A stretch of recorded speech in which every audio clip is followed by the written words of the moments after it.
agenda for each one of the sessions. Today, we're going to have a very brief introduction on our end, and then we're going to share the floor with Jaci Barnett, who's going to be giving the first keynote presentation for today, which is going to be focusing on managing impact. And then we're going to spend a little bit of time at the end of the session for some questions and discussions. It is very important for you to know that you can feel free to use the chat functionality to raise any points that you would like to underline, or any questions that you might have while the expert is presenting. We really want you to be very loud on the chat, and we're very much looking to have a lot of interactivity and a lot of feedback on your side, because that's really one of the key things that the training session is looking to achieve. So that's the overall structure that we're going to be using for the 4 sessions that we have ahead of us. As you all know, this workshop is composed of 4 different sessions. Each session is going to be looking at a different dimension, and we are very much looking to have your active involvement and participation in all of the 4 sessions. So given that we did have a limited number of spots and slots in the workshop, and that we did have to go through somewhat of a selective process to decide who was going to be able to join, we would very much appreciate it if you could do your best to make sure that you participate and try to benefit from all of the 4 sessions that we have ahead of us, both today, on July 2nd, July 7th, and July 9th. You should have received the invitations to join each one of those sessions already. If you haven't, please drop us a line and we'll make sure that you receive those. And each session is going to be facilitated and moderated by a different expert. So today we have Jaci Barnett, and I'm going to let Janine introduce Jaci in a second. So as I mentioned before, we wanted to briefly introduce the Africa-Europe Innovation Partnership. So a lot of you, I think, probably already heard of the AEIP. But in general terms, the AEIP is a project which is funded and supported by the European Commission, which started about a year ago and is meant to run until 2021. And the general goal of the AEIP is really to harness the benefits of disruptive innovation and technology by trying to build mutually beneficial partnerships and networks between both of the continents, so the European Union and Africa. The project also aims to address some of the common issues faced by entrepreneurs and innovators, which are trying to pursue growth internationally, and some of the challenges that they have in harnessing funding opportunities. And last but not least, the project also tries to explore some of the shared challenges faced when trying to meet the Sustainable Development Goals, opportunities for technology transfer, and African participation in European programs such as the Horizon 2020 program, which some of you might already have heard of. So really the bottom line is to try to tap into the potential of driving growth, sustainable growth through innovation, and contribute to reaching some of the Sustainable Development Goals. And this general ambition is underpinned, I would say, by 4 general activities that you can see here on the figure on screen, which are, first of all, to try to build partnerships for collaboration, mostly between tech hubs, which are located in Africa and Europe. There's a second very important pillar of the project that relates to our workshop today, which is exploring and promoting models for technology exchange. So there we have a very active community of practice that's been looking at different technology exchange models and technology transfer models, and trying to increase the level of understanding of those and promoting the exchange of good practices among the African and European tech transfer community. And then we have a third pillar, which is capacity upgrading and potential for collaboration. I'm going to be presenting that a bit later on today as well. And then we have a fourth pillar, which is building wider networks and connecting to the entrepreneurial ecosystem. So these are the 4 basic pillars that the AEIP is built upon. And those are the 4 pillars that we've delivered a number of activities through until now. And some of the pillars I do think hold some opportunities for you in the future as well, not only in terms of future capacity upgrading activities like the one that we're organizing today, but I think that what might be particularly interesting to all of you would be to join the a network of African and European TTOs that has been assembled under the second pillar, which is the technology transfer pillar, and joined the community of practice of tech transfer practitioners that has been developed in the framework of the EIP. And just on that point, I do want to mention that we are currently organizing 2 online sessions within the network of tech transfer practitioners, and the next one will take place this Thursday as well. So all of you that are interested in joining that, we'll send out the information to join that session in case you're interested in joining that session, in addition to the session organized as part of this training activity. So very briefly, as I mentioned before, one of the key pillars of the AAP is the capacity upgrading component. So here we've organized, and we will continue to organize, a number of face-to-face training sessions, online training sessions such as this one. And we have developed an online catalog of training material that you can all access through our website. If you haven't already visited our website and our online document repository, I strongly encourage you to do so, because that is where you'll find all the information and content relating to this training session and this training module, as well as the other training sessions and modules that have been developed and delivered as part of the AEIP. So as you can see here, the training sessions and the training component of the AEIP have been structured around 5 different modules. And today we're looking at module 4, which is a module focusing on the upgrading of capacities of technology transfer offices. So as all of you are probably already aware of, this particular workshop has been developed on the basis of the notion that TTOs are key innovation ecosystem stakeholders, and that you guys play a key role in ensuring that the results of both publicly and privately supported research efforts are effectively applied in the broader context of society. And so the idea is really to provide a space and a platform allowing to share some information and good practices, both among the peer network of TTOs that are joining us today, as well as between you and the experts that are joining us, in order to promote the development of stronger TTOs, as well as a stronger culture of knowledge transfer in Africa. And so really the bottom line here is to empower you with the skills and knowledge required to manage tech transfer activities technically and administratively throughout the chain of research. So this is the reason why we decided to organize this training session. But of course, we have developed a policy and an approach whereby we organize our trainings in collaboration with key strategic partners. So in this case, we are very fortunate to have the support of the Southern African Research and Innovation Management Association, or otherwise known as SARIMA, who very kindly accepted our invitation to co-develop and co-host this online working session. So we're very, very grateful to SARIMA in general and Janine in particular for having agreed to work with the AIP on this occasion. So what I'm going to do right now is I'm going to share the floor with Janine, who's going to briefly introduce SARIMA. And after that, we can get started with our first keynote presentation as well. So Janine, please go ahead.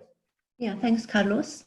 So SARIMA is a membership organization that operates across the continuum from research, where new knowledge that can drive innovation is created, all the way through to innovation, which takes new knowledge and translates this into spin-offs and products and services.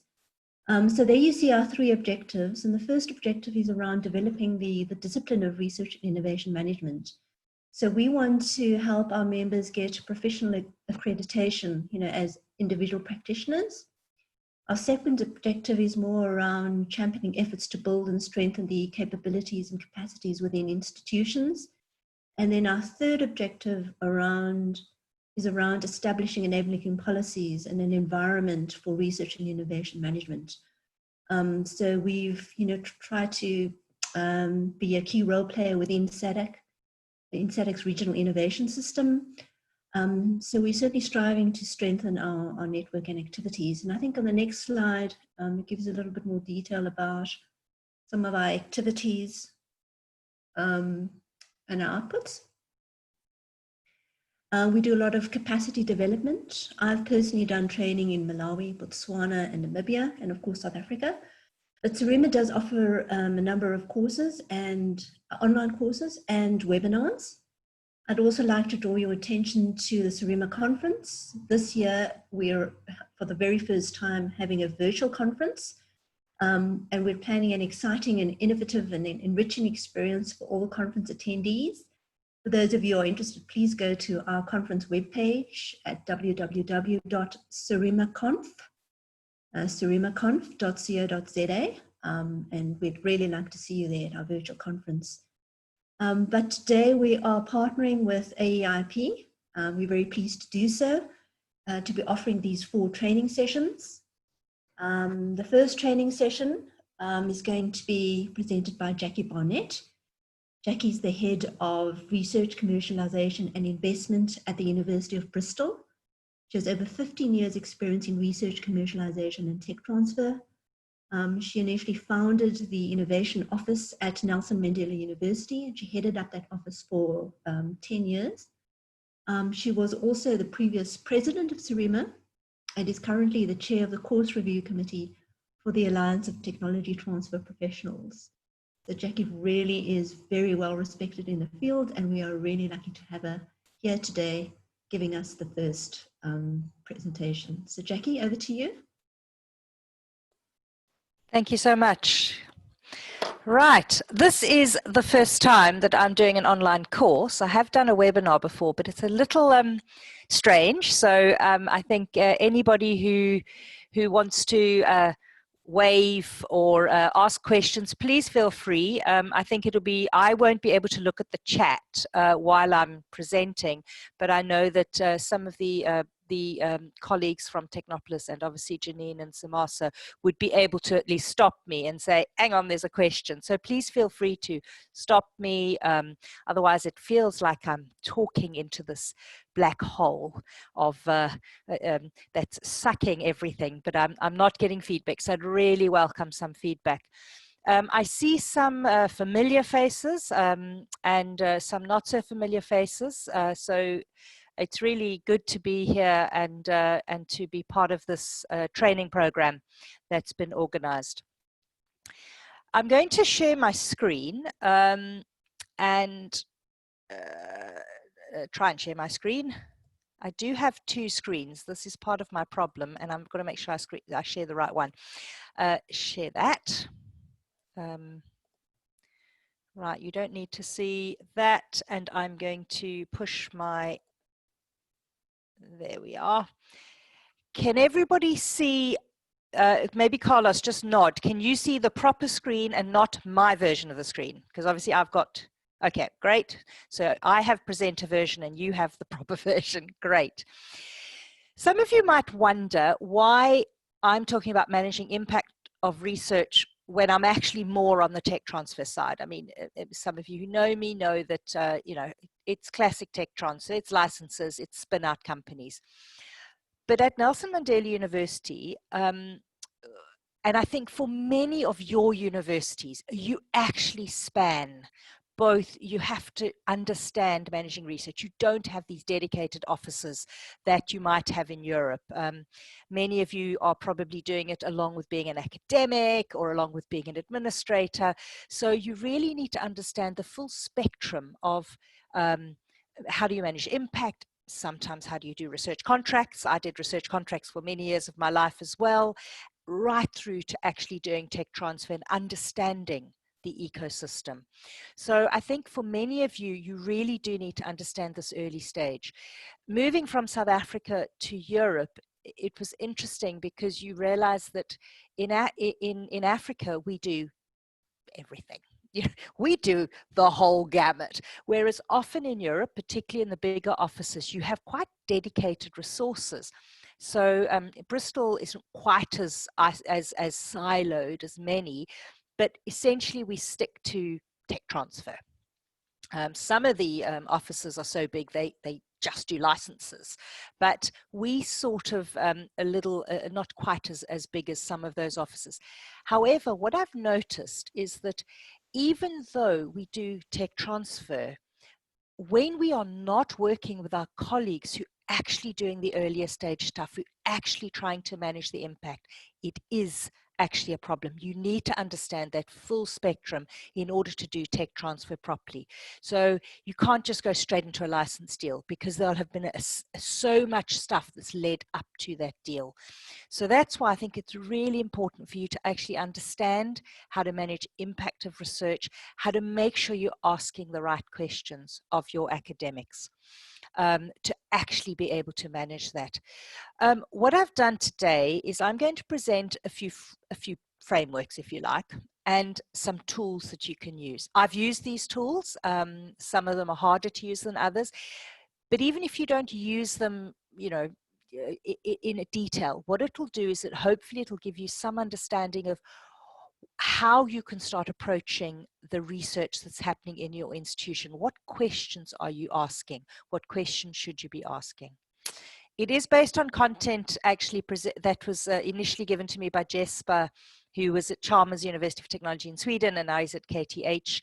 But actually, I was recently at an online conference in Europe, UIIN, University Industry Innovation Network, and somebody else presented some of this as well. So I think, you know, this way of managing impact is definitely starting to make inroads, because you realize it's not just about the end, the license deal, trying to make some money. That's not what we're about. Actually, we're trying to get our research out to make a difference.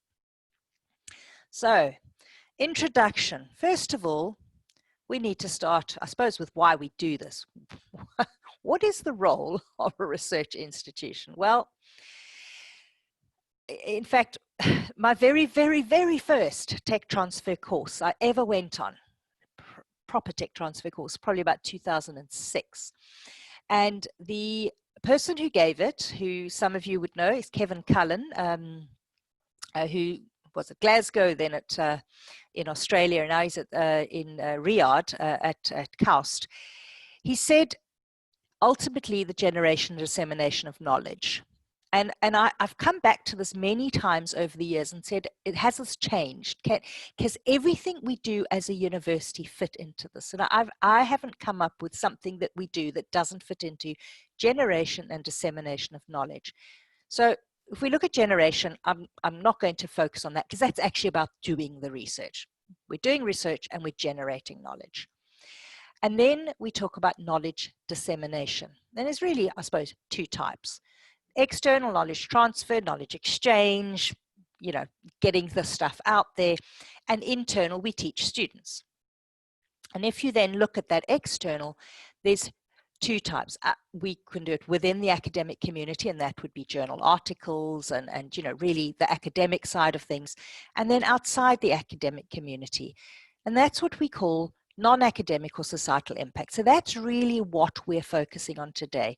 We're saying, how does the research that's coming from your knowledge generation, how do you get it to make an impact in society? And as you can see, they're sort of on different tracks. So you need to say, how do we bring these things together to say, we want to make an impact in society. We're going to call it a non-academic impact. Obviously, it comes from academia, but it's not a journal article. It's not that sort of impact. So if I can't see anybody, so I'm hoping nobody's asking questions or raising their hand, but I'm Carlos or somebody, please stop me if somebody is. We will keep you posted, no problem. Great, thank you. Let's look at the traditional approaches to impact. So, when I say impact now, I'm talking about that what we talked about, that non-academic or societal impact, the impact of what we do as a university outside the academic community. Traditionally, there's been dissemination and technology transfer. So dissemination, you communicate your knowledge outside the academic community. That can be popular science, it can be public engagement, it can be that sort of thing. But that was quite distinct from technology transfer. Technology transfer was creation of economic value from scientific knowledge through intellectual property management and business development. Now, well, yeah, these are great, and why can't we keep them separately? But dissemination, normal dissemination takes no responsibility for the innovation process. So it presents knowledge in academic terminology in terms of research questions. And I think probably many of you have seen on your websites, your own websites, where they do a press release on some interesting piece of research. Quite often it's not about what the impact is. It's presenting the results of your research, but not saying, well, what can you do with that? So it's not actually going that step further. And then you have technology transfer, typically limited to one form of the innovation process, which is commercialization. And commercialization, I'm obviously, that's not what I'm talking about today, but that's my key field. But I think the old sort of commercialization was, you know, how are we going to make money from this? I think that's changing a lot over time, but I think, and partly because we're looking at impact now. But essentially the old tech transfer was one form of the innovation process, commercialization, and knowledge is intellectual property. We really need a new paradigm. So we need to talk, so the old tech transfer paradigm, if you like, it was, you know, there were separate processes. You searched for the golden egg. IP is the main asset and revenue was a target. And again, I think that has changed because I think a lot of us revenue isn't a target, but I still come across particularly new officers in universities that are looking at the United States and looking at Google and Stanford and saying, I want that. I want to make lots of money out of this stuff. Why can't we? We have research outputs and we can make money. I think we have to get over that paradigm. And I think many times I speak to particularly new officers, as I say, and they understand this, but their management doesn't. So the management of the university says, well, we must make some money out of this stuff. And I think they don't realize that the money being made by some of the United States universities is based on research done in 1980. That's how long it takes. So if you're searching for the golden egg, IP is your main asset and revenue is a target, well, you're probably going to be disappointed. You may be lucky, but you're probably going to be disappointed. But we need to move from that because it's really not a helpful paradigm to an impact paradigm. And we need to say, how do we, as a university, and us as tech transfer and research management and innovation professionals, take a broader responsibility for societal impact? It's got to be integrated in research and education. Knowledge is the main asset, not IP, knowledge, and you put knowledge into practice, and that makes the impact. And obviously, there may be pieces of knowledge that you're going to get out there and you're going to commercialize, and that's fine. But that's not what you're only focused on. You're focusing about getting your knowledge out of your university to make an impact, knowledge into practice. So we need to move from technology transfer management, evaluation of inventions, IP management, technology licensing, value, venture creation, where actually you're really focused on economic growth. And I'm not saying that's not a good thing to do. What I'm saying is it's not the only thing to do. And if that is what your office is focused on, you're actually not, you're missing so much inside your university that can actually make an impact in society. We need to move to research and innovation management as a whole. So we talk about intellectual asset management, and I'll come back to what those are. We talk about collaboration for effective knowledge transfer. We talk about managing societal impact and how to communicate this. Because actually what we need to do is not just focus on economic growth. Good, but not the only thing. We need to focus on creating a sustainable society, economic, environmental, social. So I think it's really talking about that a new paradigm to actually change society. And through that, you may have a golden egg. I hope you do. I haven't had one yet. We've had some mildly silvered eggs, but nothing golden yet. We haven't had a Google, but we've actually made some huge differences to society. I'm going to give you an example just now, but one of the examples I haven't actually put on here is, and we won last week actually. My university won what they call Deal of the Year for Praxis Oral. Praxis Oral is the Sarima equivalent in the UK, and my university won Deal of the Year. Now, Deal of the Year, what does that say to you? It says it's a deal, it's money, it's how much money we're going to make. And what was so great about this was because there's obviously huge financial pressure at the moment on all of us, and my university is no exception. I have a revenue target for the first time in my life. However, we won Deal of the Year for a social enterprise we set up 4 years ago. It's an intervention system for, well, it's a referral system for domestic violence interventions. It has transformed the process of assisting with domestic violence survivors. It's transformed the way GPs interact with them. It's phenomenal. And you might say, well, deal, what's that deal? Well, the deal was last year, this company, the social enterprise, actually got £1 million grant investment, shall we say. It's not an investment because it's a social enterprise, to roll this out in 17 London boroughs. So they're rolling it out across London. It's just been so successful. It has saved countless lives. It's changed people's lives. It's increased quality of life. And we are going to get zero, no money at all from it. And I think that tells you that it's about the stories we tell and the impacts we make. Sometimes we're going to make money and sometimes we're not. So I think it's really talking about that impact paradigm. And I'm very glad that our first win at Praxis was actually with the social enterprise. That's going to make us no money, particularly because I'm trying to say, if you focus on the money, and obviously huge pressure at the moment, if you focus on the money, you're going to be doing the wrong thing. So the other example, and sorry, it's a little bit small, is, and I'll be coming back to stuff that comes out of our Policy Bristol group. Policy Bristol essentially works with our academics to say, how can their research change policy, impacting policy environments? And that's nothing about money. It's nothing about commercialization. It's about changing policy to change people's lives. And just the example on the bottom right is how Bristol Research saved 20,000 babies' lives. Bristol Research, and this was, well, 25 years ago, a professor pioneered the system of putting babies on their backs. Traditionally, babies had been placed on their fronts because that was what was thought was better, because they couldn't choke on themselves.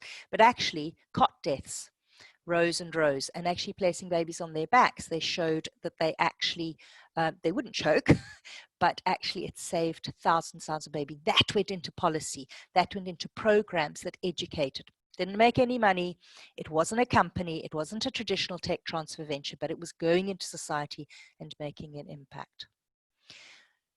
So we really do need to talk about impact. You're going to start getting questions about the impact of investments of public funding in scientific research. You know, when your government has the option of buying your university a high-resolution microscope or putting it into a hospital, they're going to say, why am I putting it into the microscope? So we really need to show that that microscope will make an impact in society. But we generally lack systematic methods to manage and plan for impact. So then we can't demonstrate it. And actually, we could probably achieve more if we solved those two problems. So hopefully today, what we can do is actually look at how do we manage and plan for impact. Are there some methods we can use? And there are. And then hopefully we can say how we can demonstrate impact. So we need the ability to manage and plan for impact from research. Of course, well, you might say, well, why can't we just do it? We go into our research and we say, well, what is the impact going to be? But the problem is the time frame. So we've got outputs, scientific knowledge, it's all fabulous. And we got impact. So we're doing some work on some plants, and the impact is better growing plants or more hardy plants. The problem is there's an innovation process with contributions from a huge number of people. Could take 5, could take 15, it could take longer years to get there. And we operate well at the front end. So what we need to say is how do we operating at the front end of that process actually bring about the impact? And there's a few ways of doing that. So What we need is a framework and tool for planning and managing the impact. We need to manage our knowledge more systematically, and we need methods for facilitating collaborative, innovative processes. So what I'm going to do is I'm actually going to take these three. I said to you I had three sort of frameworks and tools. I'm going to take these three in order, and we're going to go through these three. And the first one we're going to talk about is the impact process and the impact circle. But I just want to pause here. And are there any burning questions? Anybody want to raise their hand and ask anything or put it in the chat?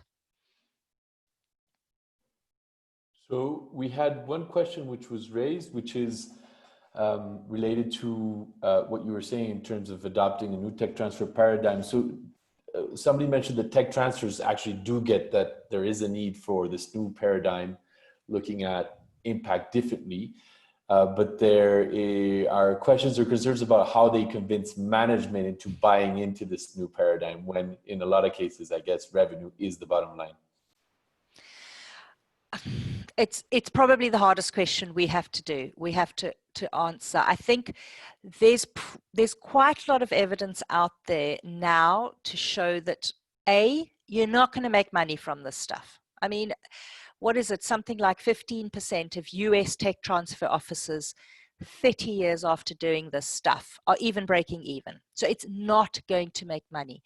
But what you can do is, and there's evidence as well that shows that you can get more research income back to the university, which is actually really key, and the impact on your local ecosystem if you're creating companies. I mean, if you look at, the MIT system, it's not actually about what MIT gets from their companies in terms of cash back, if you like, from successful tech transfer. It's actually not about that. MIT is successful because of their innovation ecosystem where their students can go into those companies, the companies do research back with the university and so on and so forth. It's that innovation ecosystem that's been raised around MIT and a few of those. Now, we're not MIT. Bristol's not MIT. We're not even Oxford or Cambridge. So we have to get over that. And I've had these debates with management, and I keep coming back to evidence that shows A, this does not make money for the university, B, it takes a long time, and C, why we should do it. It's all about raising the innovation ecosystem locally. I think the other thing that we're working on at Bristol is actually joining up the dots on entrepreneurship. Our entrepreneurship activities are very siloed, and entrepreneurship and commercialization are not the same thing. However, they relate because there's quite a big push on creating companies from our research, and so we need to make sure those companies don't go off to London or Oxford or Cambridge. We want them to stay in Bristol. Those companies then do work back with the university.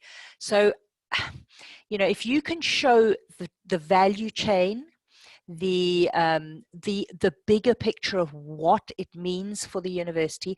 There's a really good publication by McDevitt. I could send it afterwards to Carlos. McDevitt et al. She and her colleagues wrote a paper on the benefits of academic tech transfer, and it was actually looking at the US situation. But they do talk about revenue. You may make revenue, but they talk about everything else. Reputation. Bristol is a traditional alt university. What we want to be seen as is innovative and entrepreneurial to attract those students, to get those students into Bristol that think, I can do my degree, but I can also do stuff around innovation, commercialization, entrepreneurship. That's what we're trying to getting more students in, getting better students in. So I think that is what management wants to see. You need to have a rationale for your management on why you should do this without focusing on the money. It is an ongoing challenge, though. I'm going to move on then. Carlos, were there any other questions? Yes, we have one question, sorry, from Pamela. from Rhodes University. How do we motivate researchers to pursue more applied innovative research, which is, I think, actually a question that I also had in terms of what to use as incentives when either the university doesn't provide necessary incentives or the local policy framework doesn't provide the necessary incentives for researchers to engage in this type of impact-focused research. I think I'm going to show you now through the impact circle that actually it doesn't matter what type of research they're doing. Some researchers are researchers. You're not going to persuade them all to go on to applied research, and neither should you. I think there needs to be completely blue sky research. However, many of them will want to access grants, and many grants, not all, but many grants are now saying, what's the impact of your research? So it doesn't matter whether they're doing really early stage blue sky research, whether they're doing slightly applied research or later research, they're still going to have to show where their research could go. And if you go to an academic and you sit down with them and ask them about their research, just by asking the question, what does this mean and what impact could this make, starts changing their thinking. I mean, I've got my first spin-out company from mathematics. I mean, mathematics, you know, it's generally such a, you know, really early stage, very not applied. Our mathematics is very blue sky stuff, but it's got applications in quantum computing. So this academic has been working with other people who do more applied research in another university, and they created a spin-out company around quantum computing algorithms. Now, he is your classic academic. He's a classic mathematician and academic. He's not your person you'd think going into a spin-out company. But just by starting to have those conversations, you may get them to think about their research differently. Not do their research differently, but think about it. I'm not one of these people who thinks you should make everybody do applied research. You know, there has to be some blue sky research out there. But just by discussing with them their research and moving it, hopefully you can start changing their mind. Okay, I think that's it for the time being, so I think we can go ahead. Great, thank you. So the first thing to think about, and again, I've used this, it's actually harder than it looks when you start dealing with it, but it's a way of thinking about the research that's being done, and you can do this with an academic or a research team. So it's a framework and tool for planning and managing, right? So we first start with an academic process versus an impact process. Now, many of you will have seen things like this before, so I'm not going to spend a lot of time with this. You know, inputs, activities, outputs, outcomes, and impacts. And the academic or scientific process focuses on the first three. And if you go to your academics, and particularly if they're doing really, really blue sky stuff or very early stage stuff, they'll tell you what inputs, they'll formulate the research questions, they'll conduct research, and they'll throw out a report, and they might do a publication, maybe a patent, but you know, and that's the output. But what does that mean in terms of outcomes and impacts? And I explain those for those of you who are not familiar with the terminology. So that's sort of the impact process we're going to speak about. So activities are what we do. So we produce outputs and we achieve outcomes. So outputs are what we produce, so knowledge assets, and I'll come back to what knowledge assets are. In the second tool, we'll talk about knowledge assets. They're developed through our activities, and then we achieve outcomes. So those are what we wish to achieve. So it's the short and medium term effects on those we interact with, on direct result of our activities and our outputs. And then, but they must aim to something. So it's what we aim to change is the impact, so actual changes in society with respect to those aspects. And you might think, well, yeah, it's quite obvious. However, we're currently using this framework in what we do as an office, what we do as a division, because our division's quite big. And it's actually harder than you think to really press down on what are we aiming to change as a division, and what are the outcomes we wish to achieve, what can we achieve, and what are those outputs that we use to achieve that. So it's really worth, I come back to this diagram a lot, and I come back to it and say, okay, what do we wish to achieve? That's what I'm aiming for now. What are we aiming to change in the long term, and making sure it all ties up. And that's what you need to do with people's research. So activities produce outputs, outputs and activities generate outcomes, and outcomes contribute to impact. And we can plan for this, and that's what we need to plan for. And we can only facilitate that. And I come back to that long process. So we can, and part of our job is actually facilitating that. Part of our job is getting stuff out into society to actually change society. But we can definitely plan, and we need our academics to start actually thinking about the outcomes, not just about outputs. So the tool you can use, and I have used it in the past, is called the impact circle. Some of you may have seen it and some of you won't have. So you do activities, and quite often we sit at that. We sit at activities and outputs, and you'll go to an academic and they'll be writing a grant, and they'll say, okay, well, I'm going to do some research on X, and my output's going to be a paper. Great. Well, so what, and who cares? Yeah, I recommend you don't use that terminology as it. Keep it in your head and try and say it more tactfully, because I do say that sometimes to academics and they get a bit irritated. But it's so what and who cares? Like, so this output, so what and who cares? And that's what you need to keep in your head. So we need outcomes which are making an impact, which potentially could make an impact. We can't make that impact, but we can influence an impact. And we do it around 3 different areas. If you can think about the impact circle and those 4 things around practices, rules and governance, and logics and beliefs. And let's just go through that. So rules and governance is how we control things. So can your activities make an impact on policy, for example? Or practices? Can your activities and your outputs make an impact on practices, on methods used, on processes used? And then how we understand and describe the world. And that is probably the hardest area. But sometimes, and the example that was given to me by Jasper when we first started speaking about this impact circle, is the reason why the logics and beliefs section is quite important. It's not going to be applicable in every situation. Is let's say you're working in a rural area where they're cracking nuts by hand, and you and the women crack the nuts by hand, and it's hard work. So you get them to develop a tool that cracks the nuts. But that is part of the women of that village's work, to crack the nuts. You put a tool in place, and now it's more mechanized, and are the men of the village then going to see that as their role? So you actually, it's not as simple as understanding just the practices and the policies. It's actually about understanding the world that the people who you're going to influence, the society that we're in, works. And that was actually an example given to me previously, where I think some US universities were working on specific tools, that sort of hand tools, that were much better than the previous hand tools. The problem is it changed the whole way that village worked, because the people who then did it were different.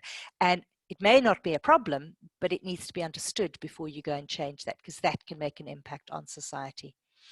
So I'm going to look very briefly, and we will have an exercise. It's going to be hard to do an exercise in this format, but let's at least throw out some ideas. So, for example, you want new laws for wastewater management to be adopted. Okay, so you have a problem with wastewater management in your country, in your region, in your town, whatever. You want new laws to be adopted, and you need new methods for a source-efficient wastewater management that's widely implemented. That's actually what you want to do. That's your aim. That's what you're trying to change. So what you can do as an outcome is get a new policy drafted by your relevant public authority or yourselves.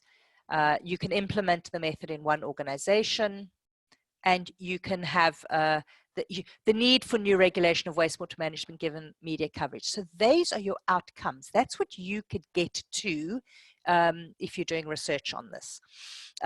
You can't make sure the new method for resource-efficient wastewater management is widely implemented. What you can do is try and get it implemented in one organization and then try and get it out there. You can't get new laws adopted. What you can do is get policies drafted and you get media coverage to actually, that's an outcome of the research. So the intellectual asset from that, the output, and again, I said I'll come back to intellectual assets in the next section.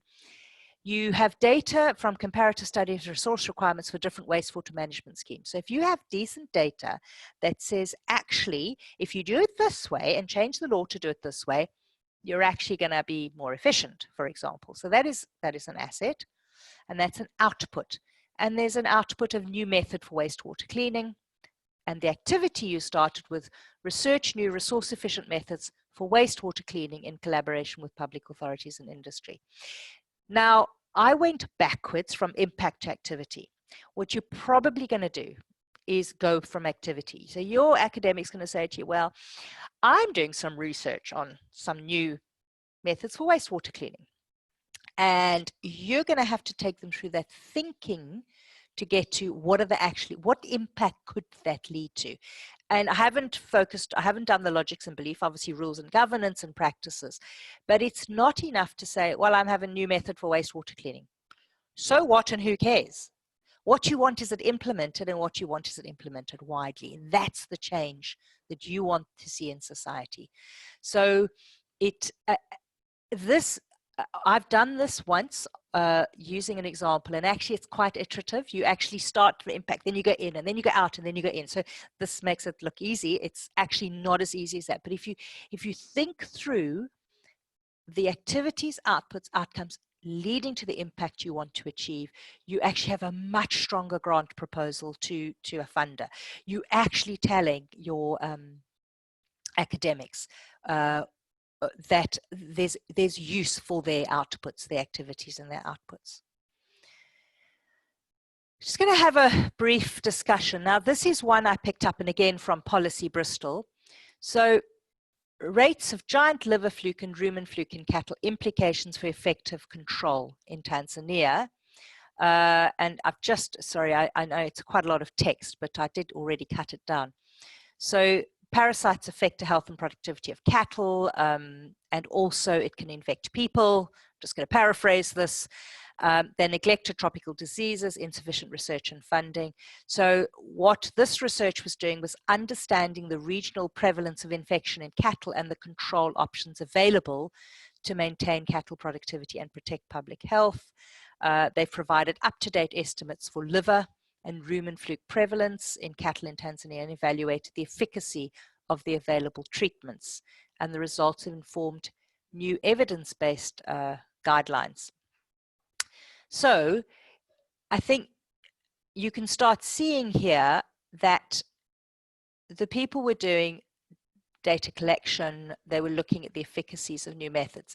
This is a classic one where you can say, where you could see that impact circle, the impact you're trying to achieve from the research, the intellectual assets, the outputs will be data. It'll be maybe some methods, but probably in this case, the methods are there, but actually there's evidence-based guidelines. So you're leading to a policies and practices. The rules and the governance part of it. You want a policy to change this. So, and this is research that's been done at the University of Bristol, but obviously with Tanzania as well, to actually say, to actually try and make that impact. Now, what would be sad is if this just sits. What we need to do is get evidence-based guidelines into the government to actually then produce those as guidelines so that you can have effective control. So this is nothing to do with tech transfer. It's not going to make money, but it's producing data, it's producing evidence, and it can make an impact in people's lives. Now, what I'd like to do is, and again, I'm not quite sure how to do this because we don't have a whiteboard and we don't have post-it notes, but maybe if people put up their hands, they can give some ideas. One of you in your application said that you've got some research on methods for treating snake bites. And I thought, that was interesting. And you've done some patents on methods for treating snake bites. So again, very briefly, does anybody want to try and say, what impact are we trying to make? And again, I've given you a sort of triangle on the right-hand side, which says what we aim to change, what outcomes can we achieve, so what we wish to achieve, what outputs will we produce, and you could look through any of those lenses: practices, logics and beliefs, rules and governance. Carlos, I'm not quite sure how to manage the exercise, but I don't know if we can do it either by people chatting, and I'll open my chat now, or if people can put up their hand. Well, I think that perhaps some people tend to be shy in the beginning, so perhaps you might either you remember who it was exactly that had this example that we could try to ask right now. Otherwise, if you want to go ahead and pick somebody from the group to answer that question, I'm sure that there'd be people that would be willing to share their thoughts and experiences on this. So you have the list of participants there. Otherwise, I can try and help you find somebody. Otherwise, if there's anybody interested in sharing thoughts, please go ahead and open up your mics, and now is the time to do that. It was somebody from a Zimbabwean university, and I'm sorry, I can't open it now because I don't have enough screens, but it was somebody from a Zimbabwean university who spoke about this. Any takers? Just on what impact are we trying to make?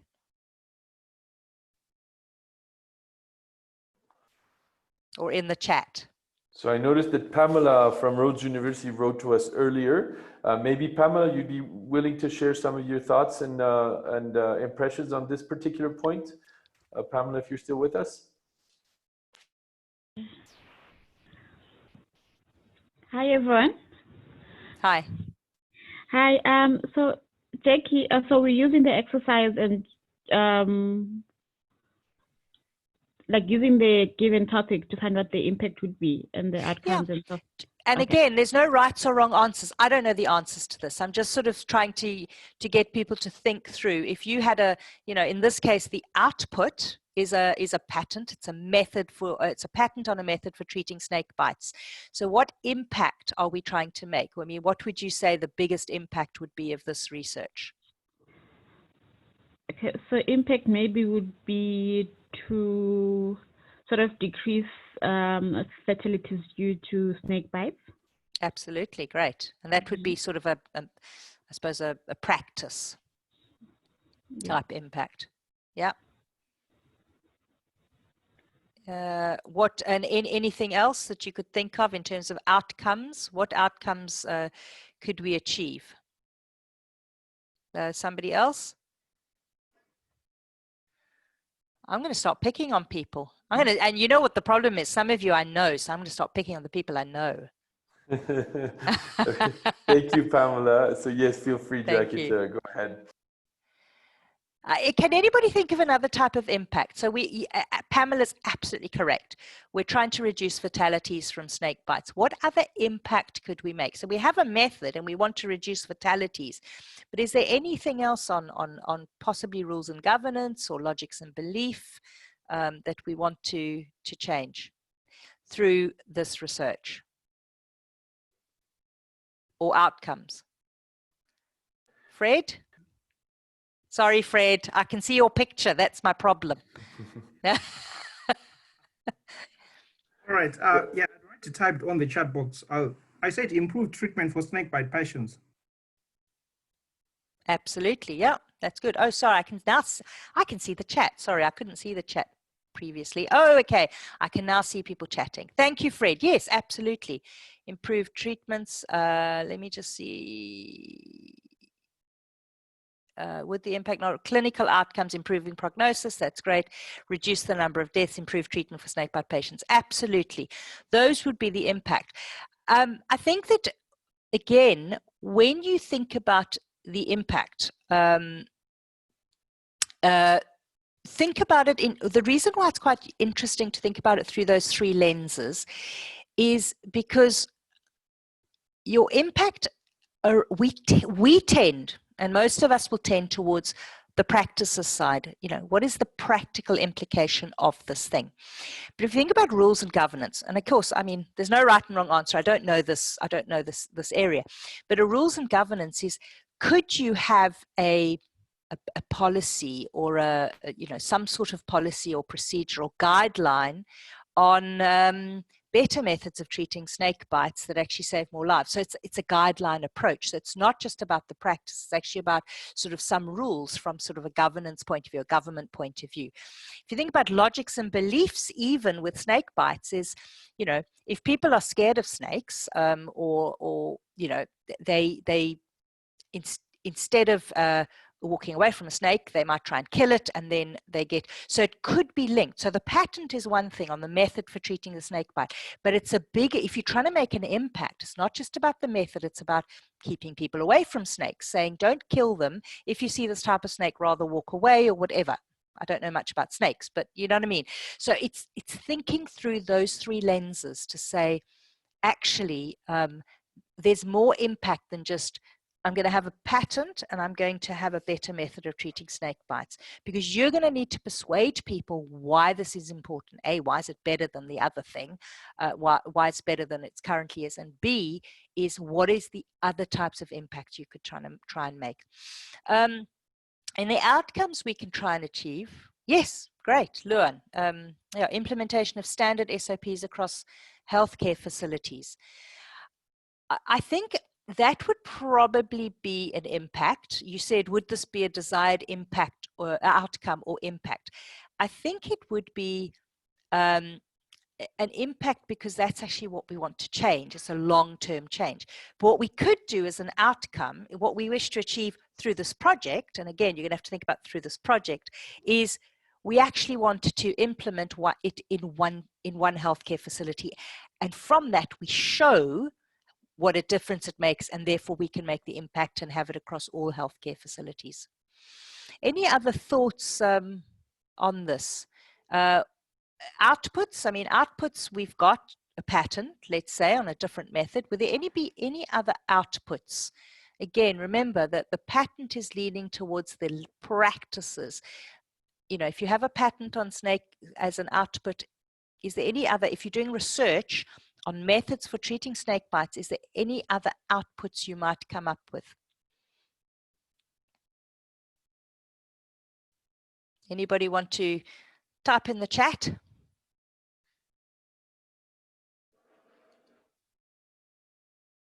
For outputs. Yeah. Thank you, Luan. I'm going to call on you just now. That's the problem now. You put it in the chat, but okay, you're doing well in the chat, so I won't pick on you. Copywritten material, absolutely. You would have, that would be a part of the output would be copywriting on copywritten the data sets that you've used, which you could actually use as evidence for a guideline. New clinical trials, absolutely. You might have an output. Well, the output would probably in this case the activity would be the clinical trial. The output would be the data from that clinical trial, which is then used to actually change change the rules and governance of how you deal with snake bites.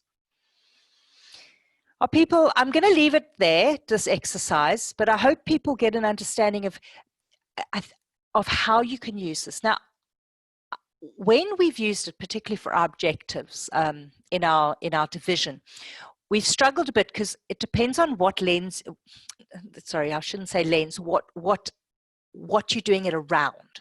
So if you do it around the project, then you will come up with different outputs. If you do it around if you come from the impact, we want to make sure people don't die from snake bites, you're going to actually possibly get to different points.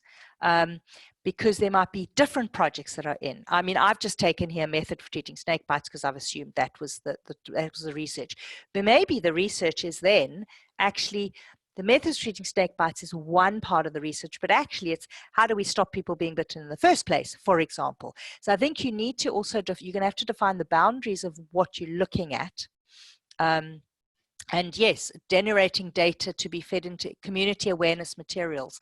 But again, it's maybe not just about the method, it's also about beyond the method. Because if a method for treating snake bites is a drug, that's going to change versus a method for treating snake bites, which is, I don't know, sucking out the poison with some new thing, or it's you don't need any particular piece of equipment. It could be just a different way of treating snake bites. I don't know, hanging the person upside down if they get bitten on their foot, because then whatever. It is looking at the method for treating snake bites in its broader sense and saying, what could the impact be? I'm going to move on to the next session. But I hope that that's useful in terms of you looking at the projects, looking at the activities that your researchers are doing and saying, looking at the bigger picture of it. Okay, and now I've got to get out of my chat and into my presentation. Right, there we are. Okay, I think I'm just going to go back so I can see Carlos if I need to, if he needs to wave at me. Right, so the next thing we're going to do is look at intellectual assets, process, and inventory. And really, this is, and I can't, sorry, I'm not managing to go forward. There we are, going forward, right. What we want to do is this is going to help us manage our knowledge more systematically to facilitate interaction with society. And I've actually used this tool in a very difficult project where we weren't quite sure what to do. And I found it very useful. The first thing to talk about, and I did promise that I'd talk about intellectual assets and knowledge assets, is knowledge assets. We talk about 3 types of knowledge assets. Sure, there might be more, but those are the 3 things that we would typically look at. We'd have human resources, they're assets, who we are, what we are, competencies. Relational assets, who we know and how we are known. So that's, I find that the networks, the relationships I create with people are actually real assets, because you start putting together connections, and then you can say, oh, I can go to that person for assistance, or I can link that person with that person. And I hate networking. I'll put it out there. So what I do is if I go to networking events, which clearly we haven't for the last 3 or 4 months, is I try and say to myself, right, I'm going to try and meet 2 people. Only 2 people, because if you try and meet everybody, it's just too much. 2 people, and try and understand something useful about them, and then they get to know me. So really, relational assets are really important in our field. And then the last things are intellectual assets, things we know and can transfer. Human resource and relational assets can't be transferred. I mean, obviously, human resources, our academic can go into a spin-off company, but essentially, they're an academic. But intellectual assets can be transferred, and those are the things that we need to manage and say, how do we transfer them into society to make an impact? So you may be doing this. You go to your researchers and you say, got any ideas or patents around? And they say, sorry, no ideas or inventions. I'm too busy interpreting the data I got from the computer algorithm I wrote that runs the measuring equipment I designed during my lunch break. And you say, okay, I'll come back. No, you won't, because in that there are designs, there's methods, there's models, there's inventions, there's software, there's data. There may not be a patented something, but there's intellectual assets that your researchers come up with, whether they're doing blue sky basic research, whether they're doing applied research, they're coming up with intellectual assets that you can look at and say, can we use this to make an impact? And if you look at a framework, we're very focused on intellectual property. So this is the area that we tend to focus on. People are so concerned about intellectual property. And intellectual property is not necessarily going to get you that impact in society they want. It could, but it's not the only thing. Really need to turn knowledge into intellectual assets. So knowledge is the ideas, the solutions. They might be manuscripts, documentation, and data, and that's what the academics produce. And we need to say, are there in their intellectual assets that we can package, define, and document and transfer? And some of it may become intellectual property, but not all of it. And it was interesting, I was speaking to Ian Thomas of Cambridge University, whom some of you would know. I know he's done quite a lot of training in a few countries in Africa. And he said to me that half of their successful commercialization projects are based on patented type IP, designs, patents, that sort of IP. Here's much of it is based on know-how. Now 50% is based on know-how and copyright. So it's the focus on patents and getting patents. It's just a costly exercise. Focus on what you can do with your intellectual assets. And the types of intellectual assets, and you will be getting these slides, so don't bother to scribble it all down, is really model, and I spoke about models, methods, data sets, invention, software design. So models, a way that you can use something for description or analysis, a statistical model, a model organism, conceptual model theories. Again, many of these cannot be patented, and that's fine. A method, a structured, defined way of working. And quite often our methods, algorithms, you can patent them, but sometimes it's not worth it. A method for cooperation, probably not. A process for managing materials or equipment, often it's not even worth patenting these things. Teaching methods, obviously not. So again, methods can be intellectual property. They can be know-how. But they're intellectual assets. They're not intellectual property in that sense of registrable intellectual property.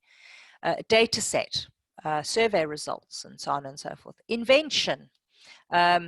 This is what we typically focus on. It's a device or method to solve a given problem. So that would be the actual invention, which would become a patent. Software. I know that you can patent software, and we have done, but typically we use copyright, and obviously then a design. So these are sort of the broad types of intellectual assets, and you'll see later why I'm putting it in this way. And just, that's same table, just a bit smaller, because actually models, methods, and data sets actually are most common and often go together. So even your academics, where you're never going to get a patent out of them in a million years, they're going to have models, they're going to have methods, they're going to have data sets. They will have intellectual assets that you can use to make an impact. The invention, very rare. Actually, if you look at how much research is being done and how much actually we patent, software is often combined with models and methods, and then design is actually quite common, although I must admit we tend not to file designs. Usually it'd be part of the know-how of something. Types, sorry, my brain suddenly froze for a minute. Right. So what we want to do, I just want to check. Yeah, no, so that's right. What we can now do is we can do what's called an intellectual assets inventory. And again, I did it on a spreadsheet. You can do it on however you want, but you need a name for the asset. And I'll give you an example just now. You need the type of asset. Remember that model, method, software, and all the rest of it, a detailed description. What are potential routes to utilization? Could be internal, could be publication, could be commercialization. What's the relationship to other assets? Because you might have an asset which is a method, but it's dependent on a data set, for example. And who created it or who owns the asset? I used this, interestingly, I had a project which was a multi-stakeholder consortium on, I think my project name for it was driverless cars, but actually it was basically to try and get autonomous vehicles, and they were trying to do a test bed, sort of a testing, the place for testing autonomous vehicles in Bristol. Huge consortium of car people and software people and project people, and our academics were really just looking at, I think, the interaction, how the car reacted to the outside world, and sort of the software around that. And at the end of the project, and as is typical here, we had to do an exploitation plan, sort of an inventory of what we had in the exploitation plan. And our academics were, I've done a publication. So we sat down with this tool and we went through, and they had data, and they had software and algorithms and methods, which they just didn't even consider as assets. It was just, no, we've written a publication. So I think I found it a really powerful tool to actually, I mean, we didn't in the end commercialize this. It wasn't that sort of project. But what it did do was it said to the project manager, this is what we actually outputted for you. This is what could potentially be used in a new project. And to the funder, this is actually what we've, to the funder, this is actually what we've produced. So, and this is just an example, and you can see, so you would say method for experiments, it's a method, experiments done within the field, it hasn't been done before, we're going to publish it. Fine, the asset creator or owner is Joe and the team. I'm going to go down to interviews, it's data. There are interviews with lots of different people, it's just going to be used by the PI for their own research. There's a software, the Android app, second from the bottom, Android app, advanced stopwatch that enables drivers to measure transport times. They'd like to gain some kind of benefit by selling the app. So it really puts down in detail what the outputs of your research could be. So when you design an intellectual asset inventory, it could be continuously updated and assessed. I used it for a particular project. I haven't used it in a research group, but it's really useful if you're looking at, if you want to go into a research group and say, you're not going to say, how many patents have you got for me? Will you do an invention disclosure? Because they're going to just shut down. What you're going to do is say, let's look at the intellectual assets you're producing. And from that, how do I actually, what could I do with some of those? It shouldn't require a lot of effort. It's not to identify everything, to capture the main ones, and you'd normally do it per project. So you may have more than one for a research group, but you might want to do it for a research group if they're working in an area. And really where it fits is, so there's research, which produces outputs. Then you would do your intellectual asset inventory. You get a list of assets to assess, and from that you have actions. And you may have actions. You are the innovation management professional, and you're now not going to them and saying, are you going to disclose some IP to me? What you're going to them is you're going to say, I'm going to help you understand your intellectual assets, and then you can assess those, and some of them may become intellectual property. You assess them, and some of them may become intellectual property which you could commercialize, but not everything. And some of the assets may be know-how to that intellectual property. So I think it's really important to understand your role is not to go and say, I want some disclosures, please. I mean, it's really to go and say, how do we help you manage your research to make more of an impact? I can see time is starting to get short. So what I'm going to do is I'm going to skip through this. Again, you will get the slides. And essentially it's a methodology, and it's the questions you would ask. So you would prepare, distribute material, send out instructions. Again, you can do this formally, informally. I probably wouldn't do it too formally.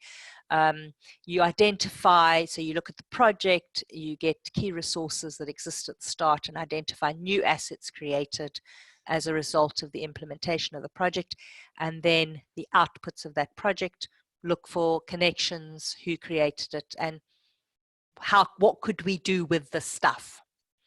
And then go through the list and choose the assets you want to work with. There might be some nice ones. It might be an app that you could stick on, could commercialize. Even if you don't get any money from it, you could still get it out there to make a difference. Determine opportunities for funding further development. And then in conclusion, you would reflect and identify the next meeting. It depends on the type of project. If your project is ending, at least you've got that list which can go to the funders. They can use it again when they ask for more money. And over the long term, if you do this regularly, you would have people produce their research outputs, manuscript, this is the knowledge, manuscripts, applications, report. You do your inventory. They might publish something.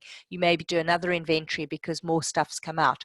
You may assess it and then do IP development and verification. So it comes back to this inventory where you're really able to capture the intellectual assets, and some of them become IP.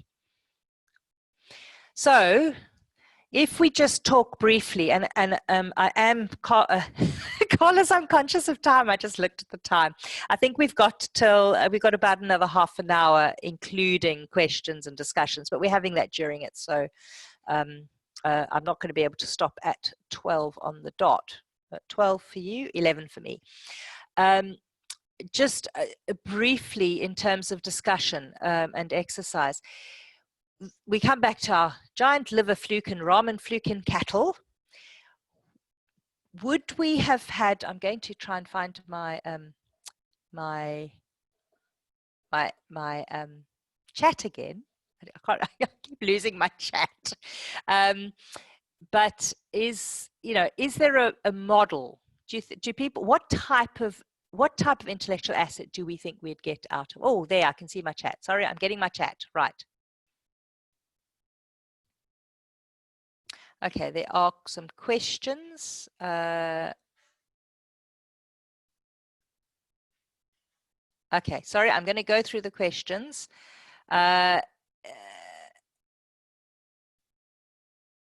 Networking, yes, right. Okay, so Carlos says you say that HR can't be transferred, yet things like staff, young researchers are increasingly seen as mechanisms for knowledge transfer. Yes, I would agree with that. And I think that that's what I say. I mean, even your academics can go into a spin-off company. So HR knowledge can be transferred. But if they're not, it's still in their heads. So they can't physically transfer an asset. It is an asset, but it can't be physically transferred. It's always in their head. So the person goes with it, if you like. That's I think what I meant. Whereas an asset, a model, can be packaged and transferred without the person going with it. I think that's the one thing. Under the new impact paradigm, there may be a trade-off between protecting intellectual assets and making them available. How do you manage this trade-off? Well, I mean, I think that it often depends on the intellectual asset. We do put stuff in the public domain, free of cost, so that allow it out there. If something needs investment, if it needs further funding, if it needs investment, you cannot make it free, because nobody's going to invest in something that everybody has, well, very few that everybody has access to. So I think I don't think it's really something where you can say, well, you can make more impact by making it open and available, because if it needs further research to make that impact, if it needs further development, if it needs investment, you're not going to make the impact unless you actually can protect that intellectual asset. There may be some things, particularly with our Policy Bristol stuff. Why would you want to keep the results of cot death, putting babies on their backs? The data set obviously showed that it reduced the chances of cot death. You wouldn't want to protect that and keep it. It's an intellectual asset, that data set, but you would actually just want to make it available to do that. You don't need more investment to actually do more research. It's not like a drug, for example. I think it completely depends on the type of technology you're working with.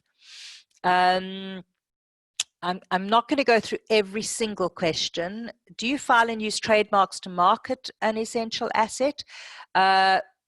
Sometimes. We actually don't file many trademarks, to be quite honest. I don't know why. I just think it's just not something we do at Bristol. I have in the past, and we have got some trademarks. And I think it depends on the marketing. Probably because we tend not to market. We either market to existing companies that would know us, and then they would do that, or we go into a spin-off company and they would do a trademark. But I think it's not a bad idea, particularly if you don't have a patent, if it's a way of defensibility. Trademarks are defensibility and getting into the market. We typically do that through companies. Right, and I see other people have also answered that, which is absolutely best. Right. Does anybody want to just say what type of intellectual asset a model would be in terms of, or what type of intellectual asset would you get from this project? You can type it in the box if you like.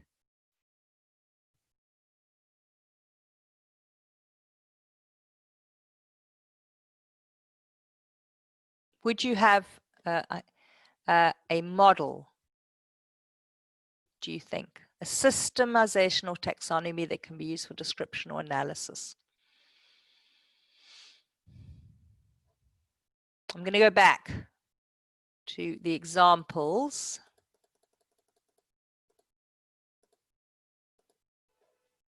Statistical model, conceptual model. You could have a model. You could have a statistical model which shows the evidence of, oh, I'm going to go back to that, right. I think you could have a statistical model on infection rates in different areas, for example. So you could have a model. A data set, absolutely. I mean, I think your data set's probably the most, the intellectual asset. Model to incorporate into software package, absolutely.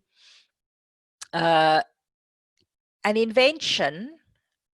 Do people think that you would have an invention given that description? I know it's a very small description. Research into infection rates and effective treatment do you think there'd be an invention? I would suggest no in this case, because it doesn't look like they've actually done, they've actually come up with a different type of treatment. Yeah, I think it's really about, it's about data set is probably your key one here. Could be a model.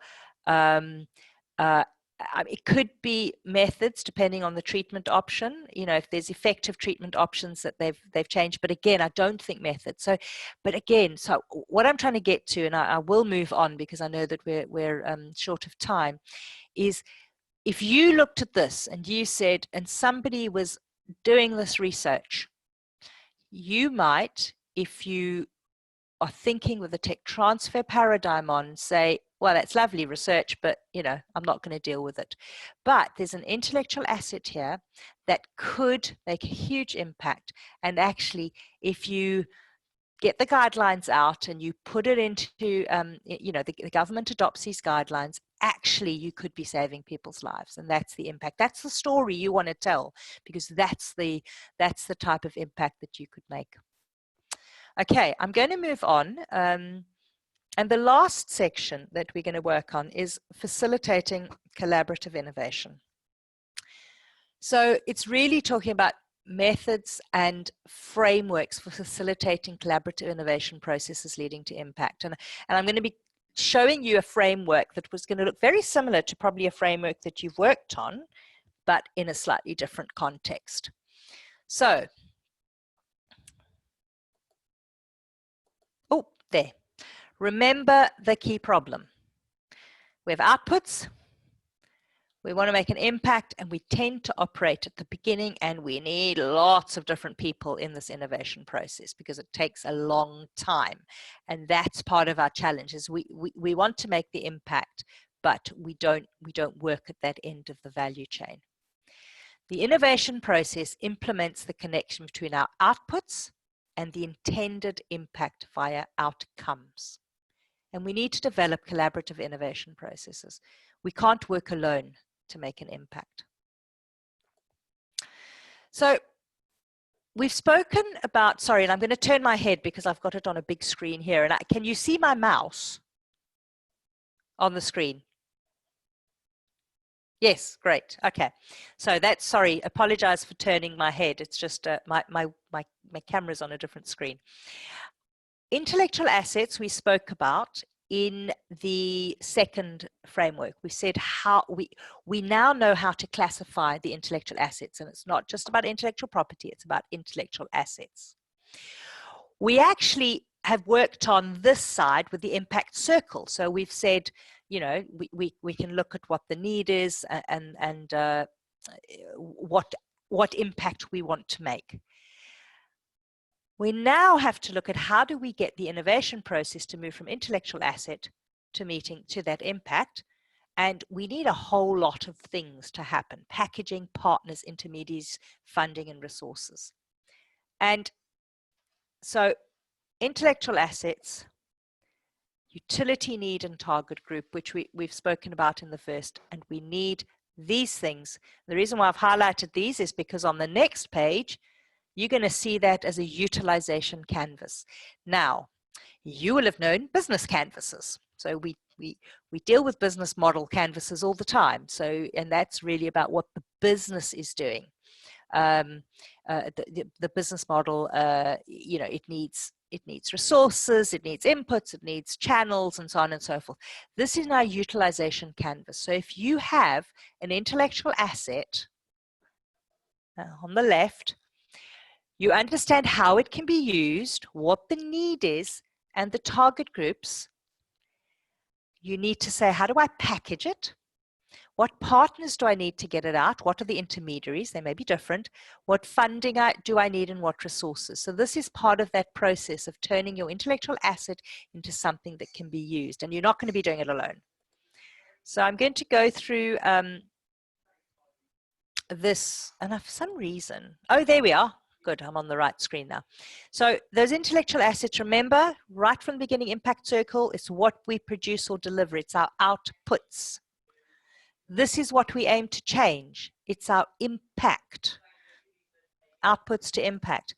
And this is what we need in the innovation process to get from our outputs to our impact.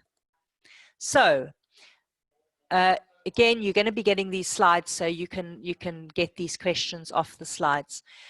Intellectual assets, obviously, it's which assets are included, who owns them, do others have claims for them, how unique are them, how unique are the assets. Those are sort of the things we typically ask ourselves as tech transfer professionals, because we need to know that we own them and we can do something with them. And how unique are them? Absolutely critical. Utility, so what could you use those assets for? What improvements can be offered? What advantages does that asset have? In what ways are they better? And what is better? What becomes better and how? So I think this type of questioning is very similar to the questions you'd ask when you're going to patent something, because you would say, what advantage does it have? What ways are they better? But in this case, you're talking about it in connection with intellectual assets. So data set, is that data set better than anything else that's been put out before? Is it different? Is it, you're looking at that asset. What need can you solve, and what opportunities can that intellectual asset, and do other solutions exist that are simpler? Again, very similar to the questions you'll ask about intellectual property, but with a slightly nuance, because you're talking about the asset. And then who has a need and whom will it benefit? Clearly, that's your impact. It's doing something better and it's helping somebody. So what you need to actually turn that asset into something you can use is you need to understand, how do we package them? And that, when I say package, it could include a trademark. You could say, I want to do a trademark so that I'm actually packaging that asset because I can't do a patent on it, or you might want to patent it. Is it a service? Is it goods? How is it distributed? Now, when you think about it with the tech transfer paradigm, you'll only think about it in terms of creating a business or an intellectual property license to somebody. When you're thinking about it as an asset paradigm, you will actually say, can I get this out through guidelines? Can I get this out directly from the university through some other channel? It's not only about the intellectual property. So partners, what stakeholders need to be involved? And I'm going to come back to stakeholders and how you assess them. Which intermediaries, that should say which intermediaries are needed in order to reach the target groups. And don't underestimate partners and intermediaries. All the really difficult, and again, they were tech transfer projects that I've had, it's because we didn't understand the value chain. Particularly the industry value chain, and we thought we were dealing with end users, but we weren't. We were actually target groups. We thought we were dealing with target groups or end users, and actually we're dealing with intermediaries. Or we were dealing with the end users and trying to change their lives, but actually we needed the intermediaries and the partners. So it's really critical to understand your stakeholders. How will the innovation process be funded? So if you've got guidelines to help cattle health, How are you going to fund that? Well, it's going to be very different funding to a drug development that you're going to license to Pfizer. So it may have to be grants. There may be other forms of funding. But you're not going to get that funding if you can't say what the impact is going to be of actually doing that, of actually getting to the end of that innovation process, and what resources are needed. So let's look at our discussion and our exercise again. Methods for treating snake bites. We're coming back to snake bites. The intellectual asset, let's say in this case, is a method. The impact, let's say, is better survival rate for individuals. Can anybody think, and again, I maybe just put it in the chat, I won't pick on people then, because I keep picking on the people I know. Packaging. How could you package methods for packaging partners, intermediaries, funding resources? How could you do this? It's a method for treating a snake bite. Let's assume, and I don't know this method, it's not a new drug. Okay, so let's assume it's not a drug, it's a method. So it's, you bind it above the snake bite and you make a little slit in the skin and it's a better method. I'm assuming that, so we get away from the drug development paradigm, which is obviously very tech transfer focused. What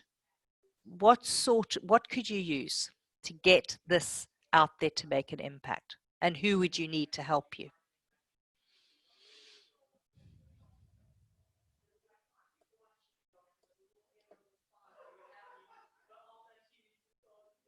Anybody? Oh. Okay, Carlos is saying it depends on your target group. Okay. Well, I suppose you're right, because the target group, if it's individuals, your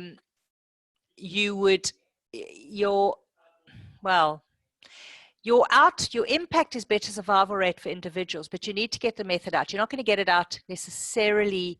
You're probably going to get it out through intermediaries to the target group. Training videos and pamphlets, absolutely. But who are you going to need to push those training videos and pamphlets out?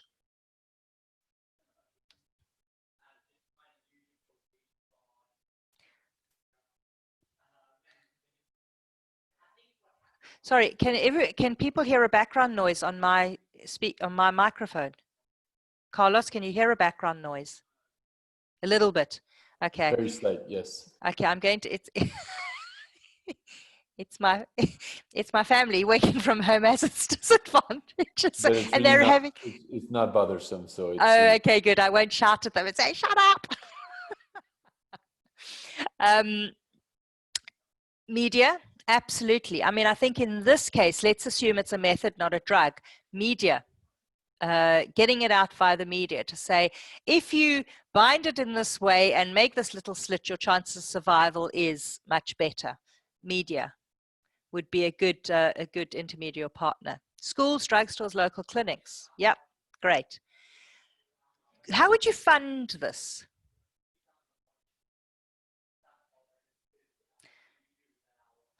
Any ideas on funding this?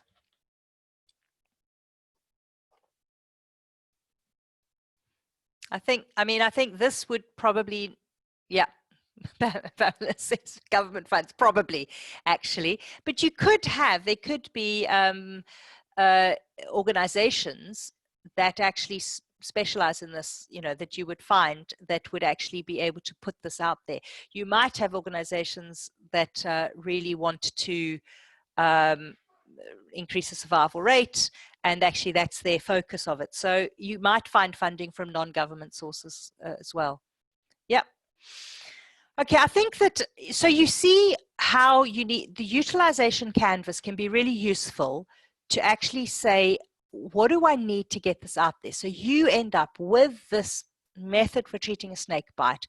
You want to translate into better survival rate for individuals. You need to actually look at all of these things. You need to say, how am I going to package that?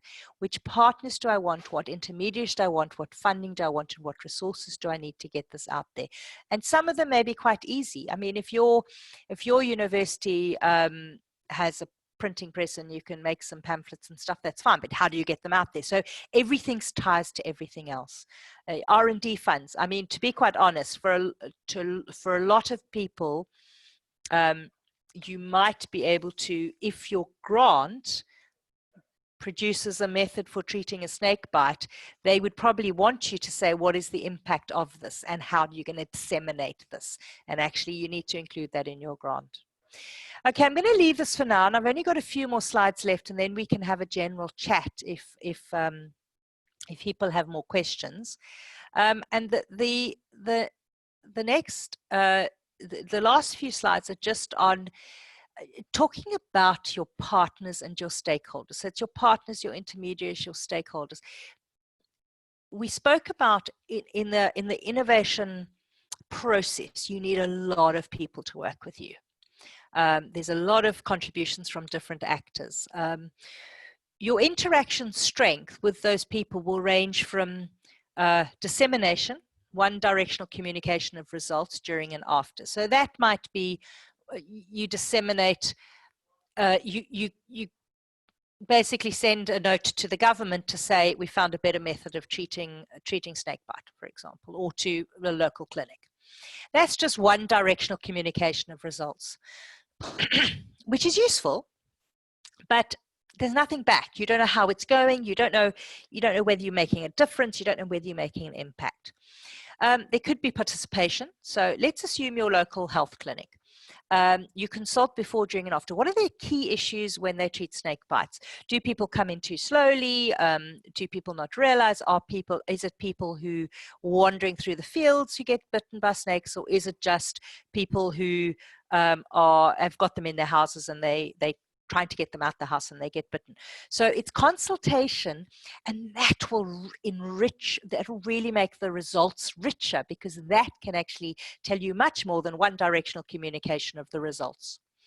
So participation is really important, getting the interaction with your stakeholders. Collaboration would be where they do some stuff and you do some stuff, so that you say, again, I'm picking this topic because I started with it, but obviously you can apply it to any topic, is you say to that local health clinic is, well, could you, every time you get somebody in with a snake bite, really get all the details about them, and actually, you give them a survey so that you actually understand more about why they were bitten and what the circumstances of it was, how long it took them to get in, and actually the results. So they're doing some stuff, you're doing some stuff, and they really then buy into that process. And then obviously co-creation. It's co-production of outputs and agreed outcomes. So it's not just them getting this data and handing it across to you, it's you working together to actually co-produce this output and outcomes. And that's going to make the difference. We really want to be there with not every partner is going to be there. Sometimes it's just one-way communication. Sometimes it's just consultation. But with key partners in your area, you really need to have co-production of outputs and agreed outcomes. So if you're working, if you're typically, you've got a huge research group working on snake bites, for example, you actually want to find partners that you're co-producing with, because that's going to make the impact, because then they buy into it and they take it out. And some of the ways, just a last little tool, is understanding your stakeholders. Now you might be thinking, well, this is a bit obvious, but to be quite honest, the biggest challenges that I find, even in the tech transfer arena, is actually understanding what your stakeholders want. A, what they think they want. B, what they really need. What are their motivations, and how does it what incentivizes them? And quite often, they think they want this. What they really need is this. And your job is to actually understand what they think they want and what they really need, and how to incentivize them. So you really need to understand who your stakeholders. What is their role? What are the expectations of each stakeholder, the incentives of each stakeholder, what outputs will they contribute to, and what are the outcomes for them? So going through these questions with your stakeholders really focuses your mind, because quite often you'll say, well, they said they want everything. And you'll say, well, I can't give them everything, so then that's the end of the relationship. No, they said they wanted everything, but actually what they want is to be able to take this method you've produced and use it internally to do X. They don't need everything. What they need is this bit of it. And again, we're sometimes quite used to doing that with IP, but we don't always do it with our stakeholders around our research and the assets that we're creating. And we might have a company that says, well, I'm paying for this research, so I want everything. But the company only works in this space. If the company works in that space, if the company works in this space, but you could actually use that outside, they don't care. That's your job, is to try and find that out. So again, look at, are the outputs related to the outcomes? For your stakeholder, are the incentives enough to give the outputs? Do the expectations match the incentives?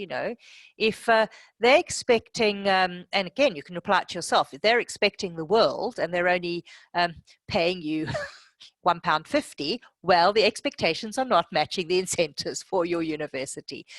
Do the outcomes match the expectations? So if you think about your stakeholders in this way, when it comes to managing research, when it comes to trying to get your intellectual assets to make an impact, it really helps you define who you need to work with closely. And I did have a discussion exercise, but I'm not sure we should do that now. I think what we should do is just focus on, in the last sort of 5 minutes, we've got a space time for a few questions, because I know that Carlos is going to wrap up after that. So I'm not going to worry about that. I'm going to click onto, I'm going to unshare my screen for now, Carlos. If I can. Sure, if you're done, you're fine. I mean, you might want to leave it up in case you want to come back to some of your slides when answering the questions, but so okay, yeah, you can leave it up for now. I'll leave it up for now. Yeah. Any, yeah, I can see two comments. Is the academics come up with a solution to a supposed problem? Absolutely. And I think that even the research, they do the research and they're writing these research grants without actually understanding what the potential impact is and if it's really a problem. And that's, I think, what I'm trying to be said today is if you can get involved earlier on and you can think about the research that they're doing in terms of intellectual assets that they could be producing and what the impact is that you're trying to achieve, if you can get them to understand the impact agenda and what they're trying to achieve, and then say, is there a target group? Is there a need for this? Is it going to be better? That's going a long way towards actually making your life easier and your university make more impact. Yeah, again, not everybody's research is going to be like this. You do need to understand the perspective of the stakeholder, and your research could address those needs.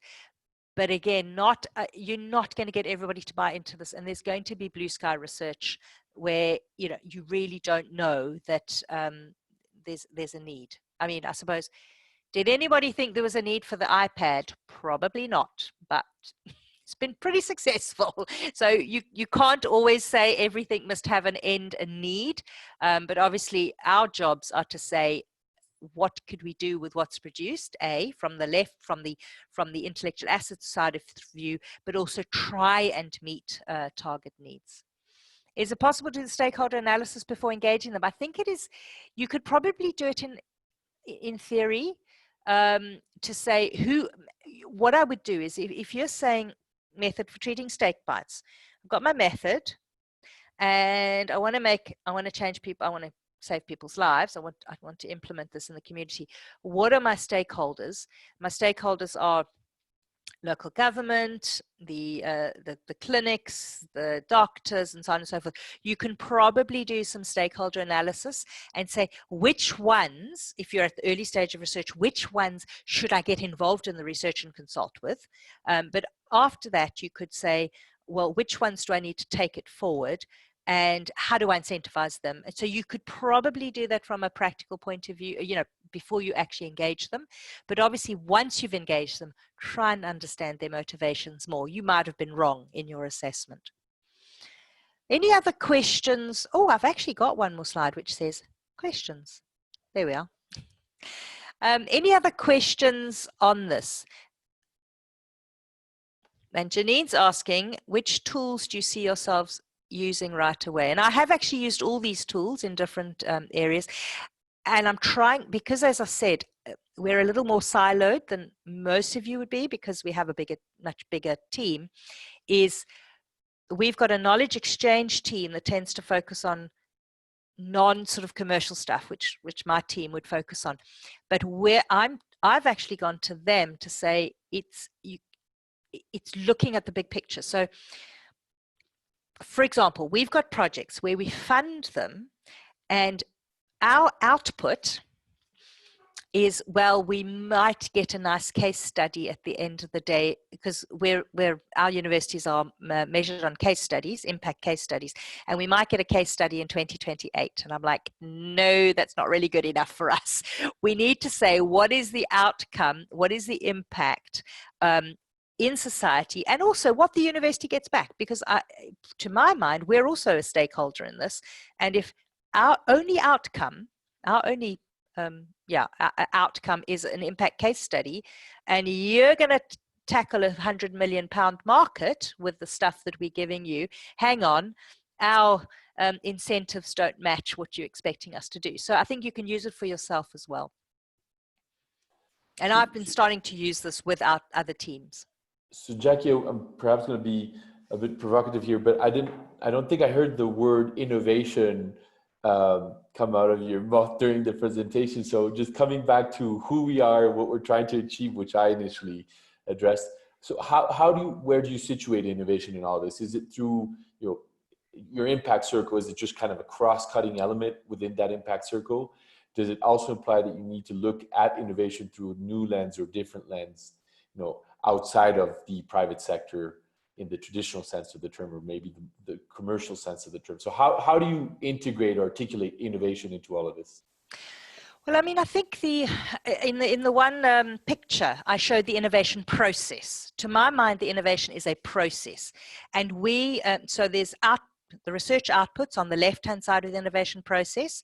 And through that innovation process, you make an impact on the right-hand side. I think I do have it somewhere. Yeah, right at the beginning. I remember. Oh, there it is. Right. There it is, the innovation process. That was the key problem. That is actually what we're trying. So the outputs we get on the left-hand side are from the research. Now, what we want to try and do is get our academics to understand that outputs by themselves, so what and who cares? That we want to make an impact. The innovation process helps us make an impact. So we are innovation managers, and innovation, and again, innovation to my mind is more than just commercialization.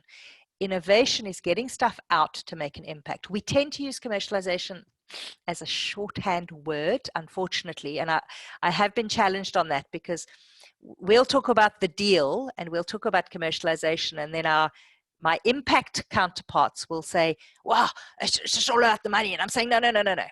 Commercialization to me is a shorthand way of saying, get stuff out there that's sustainable, at least. What you don't want to do is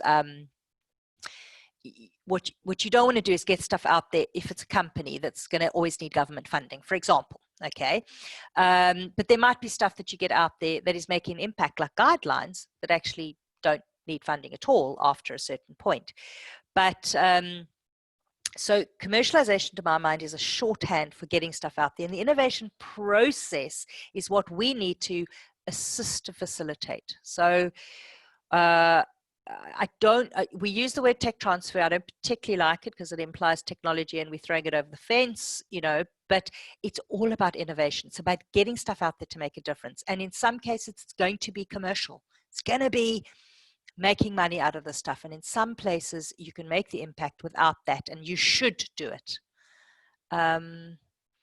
Somebody's asked, what are the KPIs for measuring impact? Well, interesting, you should ask that. Because we went around in circles a bit in my previous life. We had a regional blimey, regional innovation system, which, and it was funded by government, you see how my brain's gone. A regional innovation forum, that was it. And it was to get the triple helix together and funded by government. And the government said, well, what impact are you making and how do we measure it? They wanted tick boxes. And I'm saying, well, it's impossible. And actually in the UK, for example, they've had exactly the same problem. So the way that they fund the universities, every 7 years, we undergo this huge thing called the REF, Research Excellence Framework. Okay. And obviously in the old days, it was just how many publications and how many students, postgraduate students. Now it's actually all about impact. How do you measure it? The way they've come up with measuring that is actually writing impact case studies. So your impact case study is then rated, and the impact, it's only 5 pages. So you'll say, what is the underpinning research? And I've written one recently, which is why I know about it. What is the underpinning research? That was done at the university, and what is the impact it's made, and what is the breadth and depth of that impact? So is it changed the lives of 10 people? Absolutely. You've saved their lives through this research that you did. Or is it changed 10 million people's lives just a little bit? So, for example, the impact case study I wrote was on a company that we've got, a spin-out company from a few years ago now called Ultra Leap. They do haptics. So essentially you can feel things in midair. And until this year, it's great. It's nice. It can be used for games and it's quite fun and all the rest of it. So it's nice, but it's not changing people's lives. However, if you think about a touch screen, we don't want to use touch screens anymore because it could have a virus on it. Well, actually, that's going to change people's lives because they're actually now going to be able to touch things in midair, feel the button. You can feel the button. It's not really there, but you feel it. You can touch things in midair, and that's going to change the way we interact with touch screens. So so you can't measure it, but what you can do is write impact case studies about it that actually can show it. And if you have to measure, I would suggest the best measure of what we do, whether you're a tech transfer professional, you look at the innovation more broadly, measuring is getting stuff out there. It's not about the money you get in. It's not about the number of licenses necessarily you sign, which obviously that's a key part of it. It could be non-exclusive royalty-free licenses. It's about getting stuff out there. Try and measure how much you get out from your university that makes a difference. But measuring impact, well, it could be 20 years to impact. I know that we are about to run out of time. So Carlos, I don't know if you... Maybe you want to take one more question. I noticed that there's 2 questions still out there. How do you manage the relationship between stakeholders and projects when achieving the impact of the project becomes a challenge? And there's another question regarding negative impacts. So I guess unintended negative impacts, whether you capture these, and if so, how? Managing the relationship between stakeholders when achieving the impact of the project becomes a challenge. Well, I think it's having good relationship with your stakeholders. If you are on do you remember that, I won't go to it now, but that sort of the strength of the interaction. If you are co-creating with them and they understand your constraints, and they understand, that you've done everything you can and you just can't achieve that impact. Because, I mean, we're doing research. It can't all happen.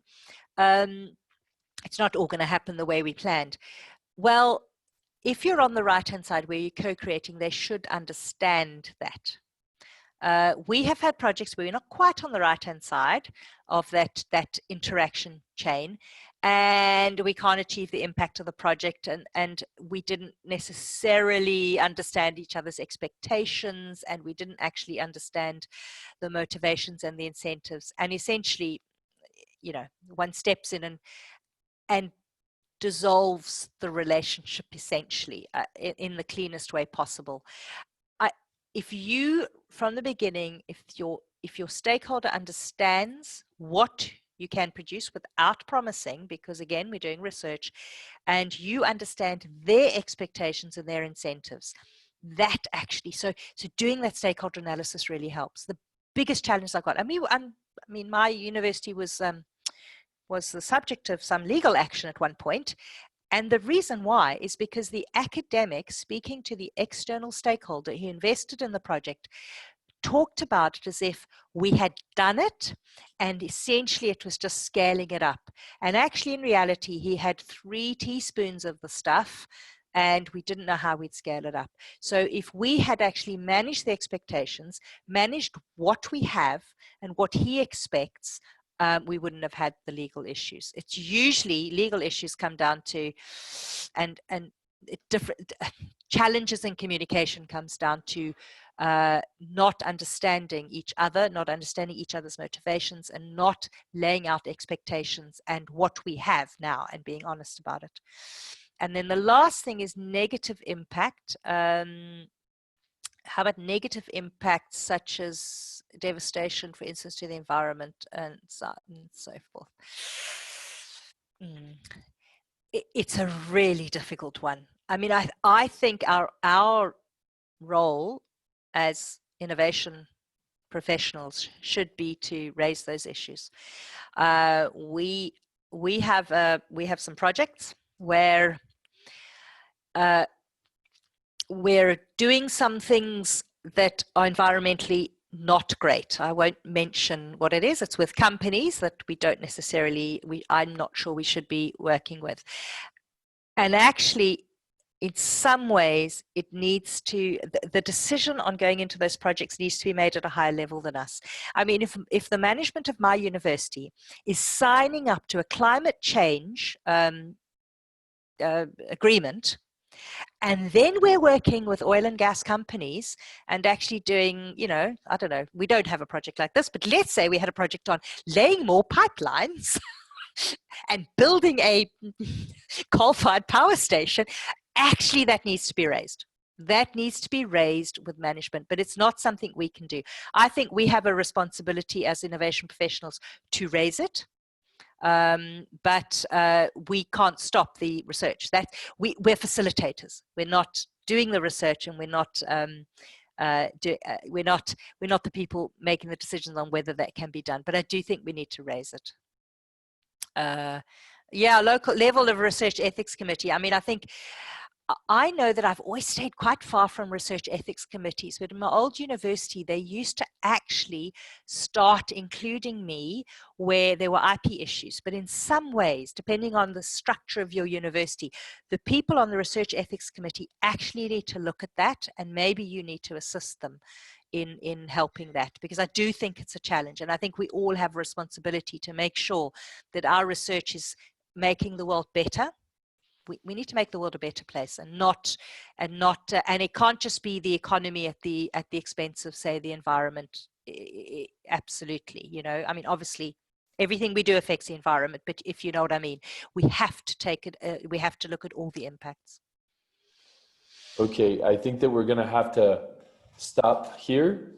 So if I can just briefly share my screen, Jackie, so if you could put your screen down, that way I can put up the program up again. So I'd like, first of all, to thank Jaci Barnett for that very, very interesting and insightful presentation.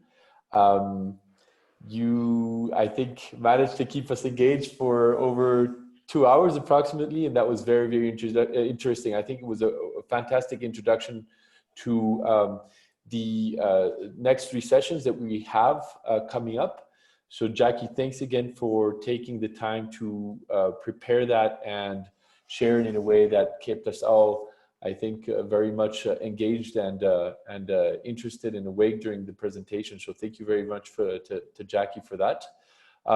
Just to remind everybody that we have 3 additional sessions coming up on the 2nd, the 7th, and the 9th of July. So again, as I mentioned earlier today, you should have received the invitations to those. And I think that what Jackie did today is provide a very, very good general framework and a way of seeing things, which I think will be very relevant when looking at some of these other more practical aspects of how to manage intellectual property, how to set up a TTO, and how to manage conflict in this process that Jaci has already described so well. So thank you very, very much for that.